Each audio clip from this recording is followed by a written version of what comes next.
अनजाने रिश्ते का राज। मोहित एक जूनियर इंजीनियर नई दिल्ली में अपनी नौकरी करता था। एक दिन उसे अपनी कंपनी के लिए अहम काम के लिए जयपुर जाना पड़ा। जयपुर पहुंचकर उसने एक पुरानी हवेली का नाम सुना जहां उसका नई बसी आंगन था।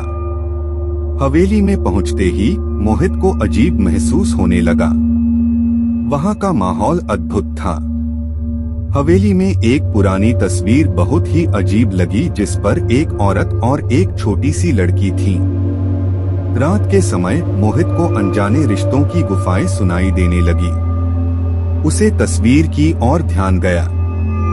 जब उसने ध्यान से देखा तो उसे लगा कि वह औरत और लड़की उसकी माँ और बहन की तस्वीर में थी। अचानक एक अदृश्य शक्ति की भावना उसको घेर ली। वह एहसास करने लगा कि हवेली में अदृश्य शक्तियों की भरमार है।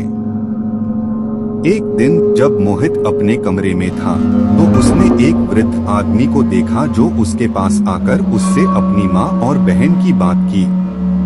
मोहित हैरान हुआ। वह समझ नहीं पा रहा था कि यह सब कैसे हो सकता है।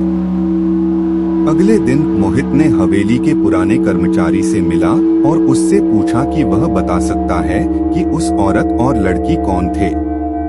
कर्मचारी ने बताया कि उस औरत का नाम सावित्री और उसकी बेटी का नाम अंजलि था। सावित्री और अंजलि के जाने के बाद हवेली में कई अदृश्य घटनाएं हुई थीं।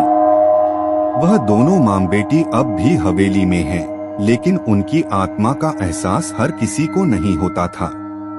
मोहित ने फैसला किया कि वह इस रहस्य को हल करेगा। उसने अदृश्य शक्तियों के साथ मिलकर एक यज्ञ करवाया। उस यज्ञ में सावित्री और अंजलि को शांति देने की प्रार्थना की गई। यज्ञ के बाद हवेली में शांति आई। मोहित अब समझता था कि वह अनजाने रिश्ते की कहानी में कैसे उलझा था। उसने अपने परिवार को भी इस घटना के बारे में बताया और सभी ने उसके साथ संवाद किया। हवेली के बाद भी मोहित को अदृश्य शक्तियों का एहसास हमेशा रहा, लेकिन वह अब अदृश्य साथी के रूप में नहीं बल्कि साथियों के रूप में था। उसने अपने जीवन में जो भी अनजाने रिश्ते बनाए उसे समझने की कोशिश की और उसका संवाद बढ़ाया। अंत में उसने समझा कि जिंदगी में हर कोई अनजाना है और हर कोई अनजाने रिश्ते में जुड़ा है। जरूरत है उन रिश्तों को समझने और संवाद बढ़ाने की।